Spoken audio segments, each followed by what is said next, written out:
Good morning, students. Welcome to Sanskrit class. I hope you have learned chapter 9. Today we will read chapter 10. Open your Sanskrit book, page number 74.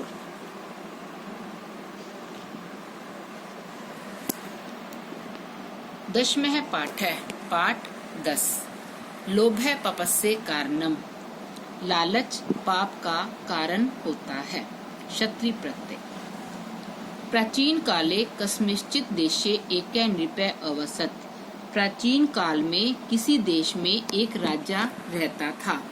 तस्य नाम यशपालः इति आसीत्. उसका नाम यशपाल था. स स्वभावेन अति लोभी आसीत्. वह स्वभाव से बहुत ही अधिक लोभी था. लोभी मीन्स लालची था.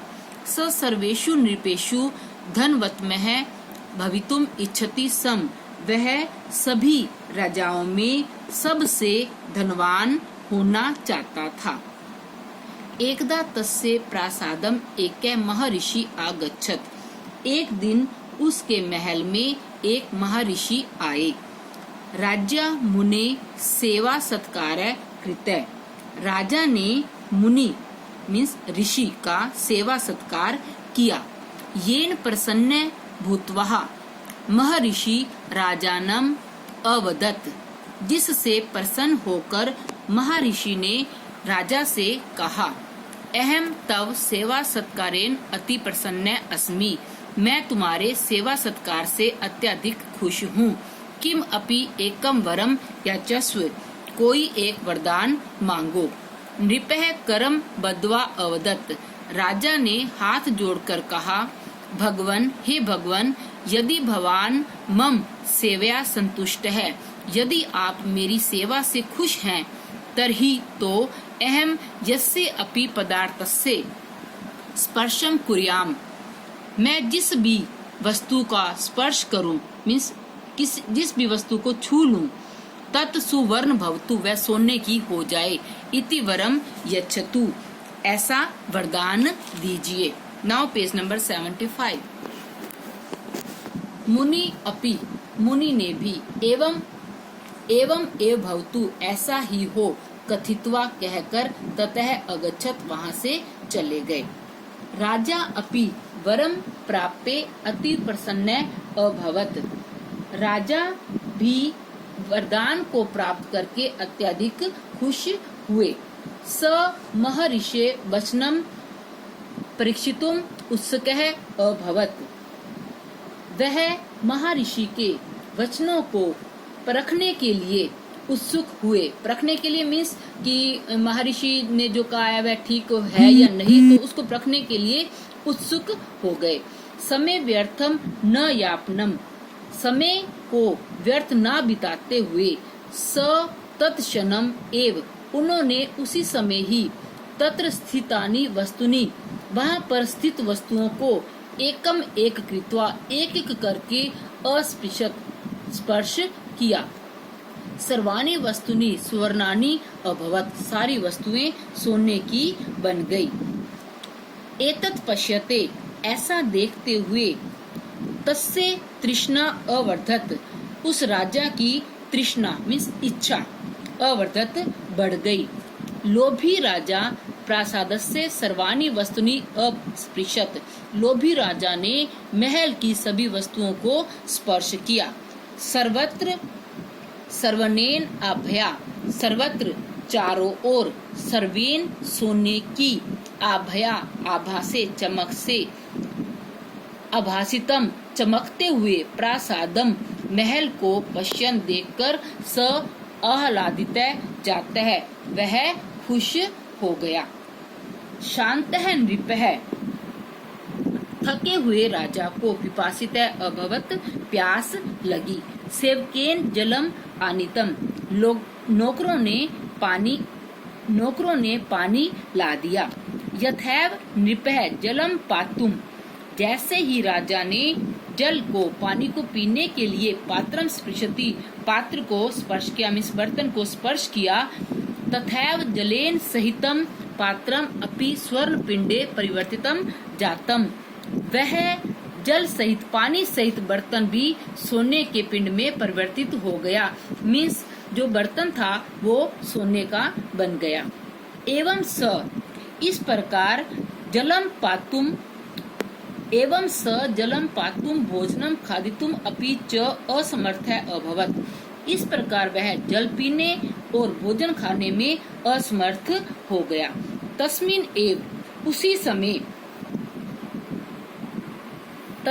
एव काले उसी समय क्रीडंती खेलती हुई तस्य पुत्री तत्र आगच्छत उसकी बेटी वहां आई। यदैव स जैसे ही स उसने किसने? राजा ने। तस्या शिरः उसके सिर, उसके मीन्स अपनी बेटी के, शिरः सिर को स्नेहेन स्पृशति स्नेह से प्यार से स्पर्श किया। स अपि स्वर्णम प्रतिमा संचातः वह भी सोने की मूर्ति बन गई। कौन? उसकी बेटी। Now page number 76। अधुना यशपाल उच्चै विलापम अकरोत्। अब यशपाल कौन? राजा का नाम है। अब यशपाल जोर जोर से रोने लगा। तम महर्षि च असमृत और उस महर्षि को याद करने लगा। भाग्यवश से स एव महर्षि तत्र आगच्छत वही महर्षि वहां आए। रुदन नृपः तस्य महर्षि चरणयों पतित्वा। रुदन रोते हुए, नृपः राजा, रोता हुआ राजा, तस्य महर्षि उस महर्षि के चरणयों पतित्वा चरणों में गिरकर, दत्तम वरम दिए हुए वरदान को निवारे तुम वापस लेने के लिए अकथ्यत कहने लगा। राजा उस महर्षि के चरणों में गिरकर, रोता हुआ राजा उस महर्षि के चरणों में गिरकर दिए हुए वरदान को वापस लेने के लिए कहने लगा। मुनि अवदत, मुनि बोले, अधुना तू त्वम धनवत्मः असि। अब तो तुम सबसे धनवान हो। किमर्थम रोदिषि, किस लिए रो रहे हो? नृपः अवदत, राजा ने कहा, अहम बुभुक्षितः पिपासितः च अस्मि। मैं भूखा हूँ और प्यासा हूँ। मम पुत्री अपि स्वर्णमयी जाता। मेरी बेटी भी सोने की बन गई है। अधुना अहम धनम न इच्छामि। अब मैं धन नहीं चाहता। मुनि अपि दयां कृत्वा, मुनि ने भी दया करके, एवं अस्तु ऐसा ही हो कथित्वा निर्गच्छत कहकर वहां से चले गए। राज्य सर्वाणि वस्तुनि पुत्री च। राजा की सभी वस्तुएं और पुत्री स्वाम स्वाम अपनी अपनी प्रकृतिम प्राप्नुवन प्रकृति को प्राप्त हो गई। मीन्स जैसे जैसे वो वस्तुएं पहले थी ना उसी रूप में आ गई। अंततः अंत में राजा अपि धनस्य तृष्णा त्यक्त्वा, राजा ने भी धन की तृष्णा मीन्स इच्छा त्यक्त्वा छोड़ दी। सत्यम एव उक्तम, सच ही कहा गया है। लोभात क्रोध है, लोभ से, लोभ मीन्स लालच, लोभ से क्रोध पैदा हो। लोभात क्रोध प्रभवति, लोभ से क्रोध पैदा होता है। लोभात काम्य प्रजायते, लोभ से कामिस इच्छाएं उत्पन्न होती हैं। लोभात मोह च नाशः च, लोभ से मोह और नाश पैदा होता है। लोभ है पापस्य कारणम, लोभ ही पाप का मूल कारण है। अर्थात हमें किसी प्रकार का लालच नहीं करना चाहिए। उसके बाद बेटा ये शब्दकोश, वर्ड मीनिंग। आपने इस चैप्टर के वर्ड मीनिंग करने हैं। सोवर्णानी से या पर्यंत।